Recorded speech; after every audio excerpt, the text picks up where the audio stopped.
We begin tonight here at 6 o'clock with news from our state capitol, and it's official. State lawmakers have finally passed a final budget for California. It comes after months of hearings and negotiations between the governor's office and other state leaders about what to fund and what to cut amid California's multi-billion-dollar deficit. Our Capitol correspondent Eitan Wallace spoke to leaders of the state Senate and Assembly and shares what's inside their final spending plan. Well, funding for education, fire prevention, homelessness, that's all part of this budget. A budget Democrats say will benefit the state, but one Republicans argue is irresponsible. Applause in the state assembly after lawmakers approved the state's final $298 billion spending plan for the coming fiscal year. This budget agreement is proof that we can be both compassionate and fiscally responsible. Negotiated and agreed to by the governor and Democrats in the state assembly and Senate, the budget includes more than $115 billion for K-12 public schools and community colleges, a priority for Assembly Budget Committee Chair Jesse Gabriel. Our greatest asset is our future, is our children. And so as a parent of 3 young kids, it was important to me, and I know it was important to a lot of other members of our caucus to protect funding for education.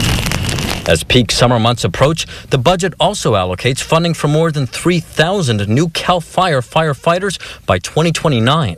And as for what many call the issue facing the state, the spending plan calls for $1 billion to go toward local governments solely to address homelessness. We have to get folks off the streets.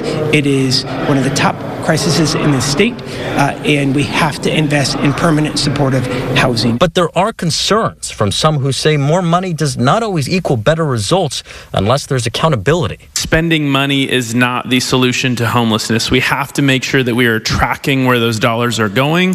Whether or not money got out is not the right metric. The right metric is, did this improve the situation? The budget also funds more than $100 million for crime victim services and in-home support services for undocumented Californians. But it all comes as the state faces a $46.8 billion deficit.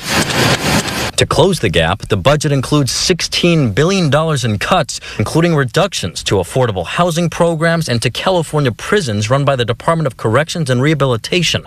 All that on top of a nearly 8% reduction across all state departments, including a $97 million cut to trial courts. The agreement also withdraws more than $12 billion from the reserves and pauses the implementation of the $25 health care minimum wage until the fall. It also temporarily pauses some business tax credits. Republicans say even with that, the spending plan is too optimistic about how much revenue the state will take in the coming year. If those dollars come in lower than projected, they're concerned that will lead to future deficits. We're dealing with a budget that is nominally balanced. It's balanced on paper, but it's not sustainable. And upon the governor's signature, the budget takes effect July 1st. Reporting at the state capitol, Eitan Wallace, 17 News.